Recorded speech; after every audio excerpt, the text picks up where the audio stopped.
अस्सलाम वालेकुम। सर बात ये जो जिस भाइयों ने तितरों को कुरीज़ करा रहे हैं, कुरीज़ खून से बनता है भाईजान। जब भी उसी को ताकत की ज़रूरत होती है, कोई कमज़ोर हो जाते हैं भाई खून से। जो उसकी जो ये वो देखो किल निकलता है, आप किल को देखोगे तो खून से भरा होगा, ये जान से खून निकलता है बालों के लिए। भाईजान मैं आपको अर्ज़ करता हूँ, थोड़ी सी मेहनत करो।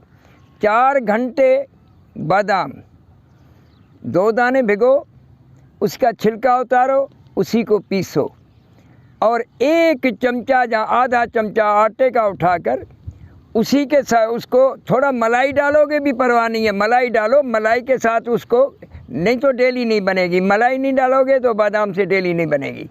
वो मलाई डालकर वो आप खिलाओ, इंशाल्लाह उसकी ताकत जो बाल ले जाते हैं, उसकी खून जाते हैं, इतना खून वो अपनी इसी खुराक से बना लेगा भाईजान, समझा।